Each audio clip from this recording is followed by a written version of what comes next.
तो दोस्तों ये कहानियां दो लड़कियों की जिनके साथ कुछ लड़के बार बार जबरदस्ती करते हैं, लेकिन उन दोनों लड़कियों ने हार नहीं मानी। उन सब लड़कों से एक एक करके अपना बदला लिया। चलिए जानते हैं कैसे। तो कहानी की शुरुआत में हम दो लड़कियों को, कैटी और नैन्सी को देखते हैं, जो एग्रीकल्चर की स्टूडेंट थी। स्टडी करने के लिए न्यूयॉर्क के एक फार्म में जाने वाली थी। बाद से वो दोनों बहुत ही ज्यादा खुश थी। आपस में बातें करती है कि वो दोनों न्यूयॉर्क भी घूम लेंगी और बहुत सारी शॉपिंग भी कर लेंगी। अगली सुबह उनको लेने के लिए उनके अंकल जैसन आते हैं, जो कि एक FBI एजेंट थे, जो कि सभी जैसन के घर जाते हैं। वहाँ पर उनकी मुलाकात जैसन की गर्लफ्रेंड के साथ होती है, जो उन्हें देखकर बहुत ही खुश होती है। नए शहर आने के बाद कैटी और नैन्सी अपना नाम भी नया रखने का सोचती है। कैटी अपना नाम हैदर, नैन्सी अपना नाम रैपली रखती है। अगले दिन जैसन उनको बस स्टॉप पर छोड़कर आता है, क्योंकि कैटी और नैन्सी को स्टडी के लिए एग्रीकल्चर फार्म जाना था। पर जैसन इनके साथ ही न्यूयॉर्क जाने वाली बस का वेट करने लगता है। कैटी जैसन को ये कहते हुए उसको यहाँ से जाने के लिए कहती है वो अब यहाँ से चली जाएंगी। फार्म पहुंचकर वो उनको मैसेज कर देंगी। जैसन उनको कोड वर्ड इस्तेमाल करने के लिए कहता है, से वो समझ सके कि वो दोनों सेफ हैं। ये कहती है कि मैं एप्पल वर्ड यूज करूंगी, लेकिन जैसन कहता है कि तूने हर बार अलग वर्ड का यूज करना होगा, कि कोई तुम्हारे कोड वर्ड को ना समझ सके। यहाँ पर रोड से गुजर रहे दो लड़के कैटी और नैन्सी को देखते हैं। अब जैसन के जाने के बाद कैटी और नैन्सी दोनों कॉफी पीने के लिए एक रेस्टोरेंट में जाते हैं। यहाँ पर वो दो लड़के भी आ जाते हैं, जो उन्हें कुछ देर पहले देख कर गए थे, जिनका नाम जेड और ल्यूकस था। तो कैटी और नैन्सी से बातचीत करने लगते हैं। कैटी और नैन्सी उनको अपना नाम हैदर और रैपली बताती है। उनको बताती है कि हम न्यूयॉर्क के फार्म में एग्रीकल्चर स्टडी के लिए जा रहे हैं। पर जेड उन्हें कहता है कि हम भी उधर ही जा रहे हैं, आप आना चाहो तो आ सकती है, हम आपको फार्म तक छोड़ देंगे। कैटी उन्हें उनके साथ जाने से मना कर देती है। जेड और ल्यूकस यहाँ से जाने ही वाले होते हैं, तो नैन्सी कैटी को उनके साथ जाने के लिए उसको मना लेती है और वो दोनों उनके साथ ही चले जाती है।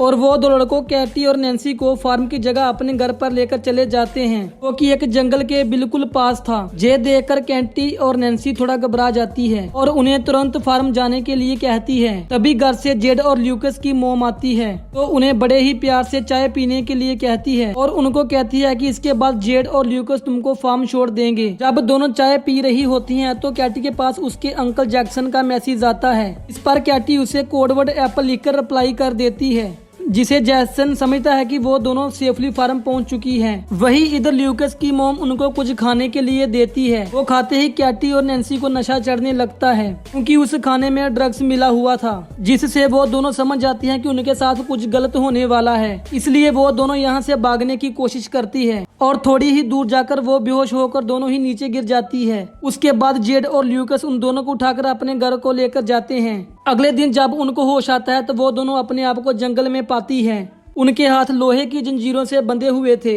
ये सब देखकर वो दोनों बहुत ही ज्यादा डर जाती हैं और हेल्प के लिए चिल्लाने लगती हैं। तभी वहाँ पर जेड आता है और उनको बताता है कि तुम जंगल की ऐसी जगह पर हो, यहाँ दूर दूर तक कोई भी इंसान नहीं है, इसलिए तुम्हारे चिल्लाने का कोई भी फायदा नहीं है। कुछ देर बाद यहाँ पर बोरिस नाम का एक आदमी आता है। कैटी को उसका फोन दिखाते हुए उसको कहता है कि तुम्हारे फोन पर किसी जैसन नाम के आदमी ने मैसेज किया है, जिसे तुमने पिछली बार एप्पल लिखकर मैसेज सेंड किया था। वो इन दोनों से उसका मतलब पूछने लगता है। कैटी उन्हें बताती है कि एप्पल एक कोड वर्ड है, जिसका मतलब है कि वो लोग ठीक हैं। इसके बाद बोरिस जैसन को रिप्लाई करते हुए लिखता है, सब कुछ ठीक है और हम फन कर रहे हैं, और कोड वर्ड के लिए वो एप्पल भी लिखता है। इसके बाद वो कैटी और नैन्सी को वो अपने सामने नहाने के लिए फोर्स करते हैं, लेकिन तभी वहाँ पर एक शरीफ नाम का पुलिस ऑफिसर आ जाता है, जिसे देखकर कैटी और नैन्सी उनसे मदद मांगने लगती है। लेकिन तभी उन्हें पता चलता है कि वो पुलिस ऑफिसर भी जेड और ल्यूकस के साथ ही मिला हुआ था। ये देखकर वो दोनों ज्यादा डर जाती हैं। यहाँ कैटी और नैन्सी उनको समझाने की कोशिश करती हैं, प्लीज हमें यहाँ से जाने दो, किसी को कुछ भी नहीं बताएंगे, लेकिन वो लोग उनकी एक भी नहीं सुनते। वो पुलिस वाला वैगरा की गोली खाता है और अपने लिए कैटी को चूज करता है। उसके बाद हम पुलिस ऑफिसर को कैटी के कंटेनर से बाहर आता हुआ देखते हैं, इससे हमें पता लगता है कि उसने कैटी के साथ जबरदस्ती किया है। दूसरी ओर हम जैसन को देखते हैं, इसको कैटी और नैन्सी की बहुत ही चिंता हो रही थी, क्योंकि कैटी ने एप्पल वर्ड को दोबारा इस्तेमाल किया था। उधर कैटी के कंटेनर में एक सनकी नशेड़ी आदमी को बेचते हैं, उसके पेड़ पर जलती हुई सिगरेट लगा देता है, जिससे कैटी जोर जोर से चीखने लगती है। के बाद वो कैटी के साथ जबरदस्ती करता है।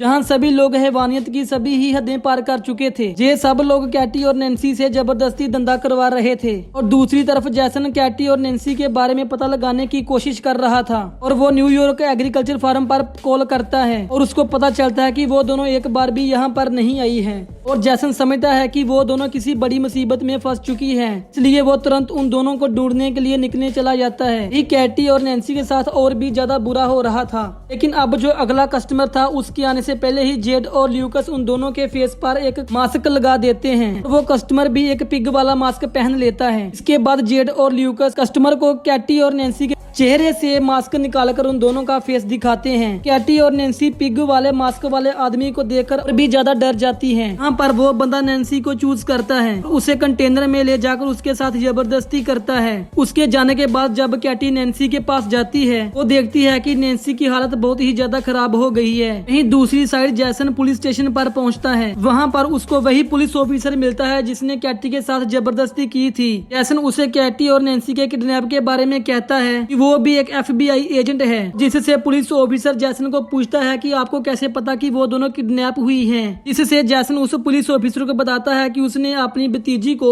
वो एप्पल कोडवर्ड एक ही बार यूज करने के लिए कहा था, लेकिन कैटी ने एक ही कोडवर्ड को 2 बार इस्तेमाल किया है। यहीं जंगल में बोरिस को ये सारी खबर पुलिस ऑफिसर ने दे दी थी कि कैटी के अंकल एक FBI एजेंट हैं। कैटी ने हम लोगों को उस कोडवर्ड के बारे में गलत इन्फॉर्मेशन दी थी। बोरिस जेड को कैटी के कंटेनर से दूर ले जाकर उससे बात करता है। इन दोनों लड़कियों को जल्द से जल्द टिकाने लगाना होगा, ना हम मुसीबत में पड़ सकते हैं। जेड से कहता है कि हमें शहर से आने वाली नई लड़कियों को भी पकड़ना होगा। कैटी अपने कंटेनर के पास खड़ी होकर छुपकर उनकी बातें सुन रही थी। इसके बाद बोरिस कैटी के कंटेनर में जाकर उसके साथ जबरदस्ती करता है। दूसरी तरफ जैसन भी रेस्टोरेंट में पहुंचता है। यहाँ पर कैटी और नैन्सी को वो दोनों लड़के मिले थे और जैसन वहीं पर काम कर रहे एक आदमी से कैटी और नैन्सी के बारे में पूछता है। वो आदमी उसे बोरिस की गाड़ी के बारे में बताता है। अगले दिन कैटी नैन्सी को बताती है वो लोग उनको मारने की प्लानिंग कर रहे हैं। अभी वहाँ पर जोड और बोरिस उस नशेड़ी आदमी को अपने साथ लेकर आते हैं जिसने कैटी के साथ जबरदस्ती की थी। उन नशेड़ी आदमी को कहते हैं कि हम दोनों जल्द ही वापस आते हैं, अब तक तुम इन दोनों पर नजर रखना,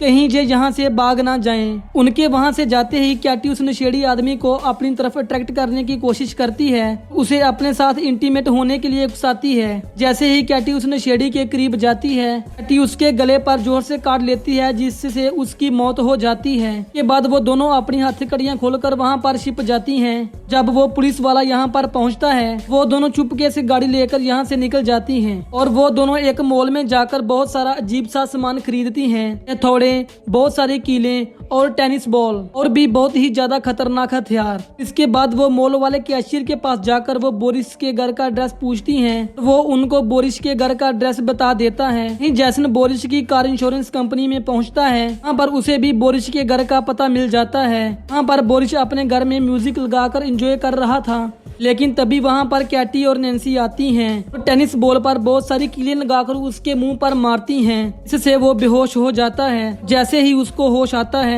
वो खुद को टेबल से बंधा पाता है। बोरिस उनको छोड़ने के लिए बहुत सारे पैसों का लालच देता है, लेकिन कैटी और नैन्सी को तो सिर्फ अपना ही बदला चाहिए था।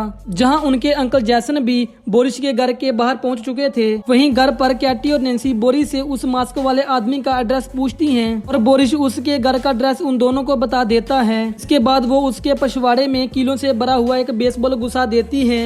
बोरिस के चिल्लाने की आवाज सुनकर जैसन जल्दी से उनके घर के अंदर जाता है। यहाँ पर जैसन को बोरिस मरा हुआ दिखता है। जैसन को एक बाहर गाड़ी की आवाज सुनाई देती है। जब तक वो बाहर जाता है तब तक कैटी और नैन्सी गाड़ी लेकर निकल चुकी थी।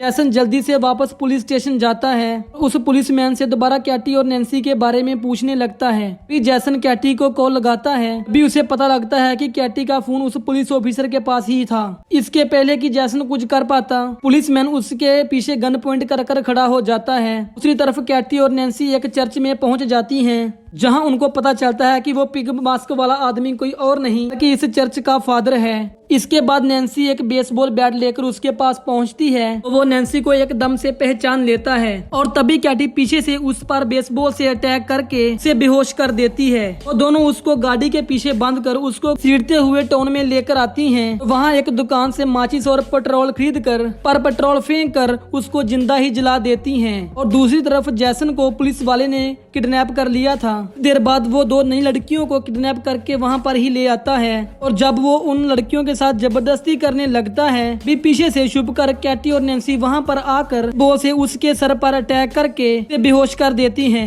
उसको होश आता है तो वो खुद को कुर्सी से बंधा हुआ पाता है और उन दोनों से माफी मांगने लगता है। कैटी गन में सिर्फ एक बुलेट डालकर उसको डराती है और वो दोनों बारी बारी से उस पर गन से शूट करने लगती हैं, लेकिन वो सभी शूट में बच जाता है। इससे वो थोड़ा मुस्कुराता है, लेकिन अब कैटी उसको फाइनल शूट करके मार ही देती है। इसके बाद कैटी और नैन्सी वहाँ पर मौजूद उन दोनों लड़कियों को पूरी तरह से फ्री करके जैसन को खोलने के लिए कहती हैं और खुद वहाँ से चली जाती हैं। लड़कियाँ जैसन की रस्सी खोलकर उसको बताती हैं उन लड़कियों ने उन्हें ऐसा करने के लिए कहा है। यहाँ पर जैसन को पूरी बात समझ आ जाती है। वो दोनों लड़कियाँ कोई और नहीं बल्कि कैटी और नैन्सी ही है। हम जेड और ल्यूकस की मोम को देखते हैं, इस समय ड्रिंक कर रही थी भी उसे अजीब सा नशा होने लगता है, जिससे वो वहीं पर गिर के ही बेहोश हो जाती है। इसके बाद जब उसको होश आता है उसको कैटी और नैन्सी ने एक बेसमेंट में कुर्सी से बांध कर रखा हुआ था। उन दोनों ने जेड को भी उसके सामने बिल्कुल वहीं पर ही बांध रखा था, पर कैटी और नैन्सी जेड को उसकी मोम के आंखों के सामने ही बॉल मारकर नीचे गिरा देती हैं और फिर वो दोनों उसको बेसबॉल बैट मार मार के जान से ही मार देती हैं। इससे उसकी मोम जोर जोर से रोने लगती है। वो उसकी मोम को ल्यूकस के पास लेकर जाती है। वो ल्यूकस के हाथ में बेसबॉल बैट देकर उसकी मोम को उससे मरवाने के लिए कहती हैं। उसको धमकाती है कि अगर तुमने ऐसा नहीं किया कि हम तुम्हें गोली मार देंगे, लेकिन ल्यूकस ऐसा नहीं कर पाता। इससे नैन्सी उसे गन से शूट करके मार देती है। के बाद वो उसी गन को साफ करके ल्यूकस के हाथ में पकड़ा देती है, इससे कि पुलिस को लगे वो लोग आपस में ही लड़कर मर गए हैं। इसके बाद उसकी मोम कैटी और नैन्सी को कहती है कि अगर तुम मुझको नहीं मारोगे मैं तुमको बहुत ही सारे पैसे दूंगी। की बात सुनकर कैटी और नैन्सी बहुत ही हंसती है और फिर कैटी एक कटिंग मशीन से उसका सर उसकी बॉडी से अलग कर देती है। कुछ दिनों बाद जैसन कैटी और नैन्सी के घर जाता है। यहाँ पर हम देखते हैं कि कैटी और नैन्सी दोबारा से न्यूयॉर्क एग्रीकल्चर अपने अंकल जैसन के साथ जा रही थी। फाइनली वो दोनों न्यूयॉर्क एग्रीकल्चर फार्म में पहुंच जाती हैं। ते मूवी यहाँ पर ही एंड हो जाती है। दोस्तों हमारे चैनल डाकू एक्सप्लेन्ड को सब्सक्राइब करना बिल्कुल भी मत भूलना और हम इंस्टाग्राम पर भी फॉलो जरूर कर लेना। तो बाय बाय, मिलते हैं अगली वीडियो में।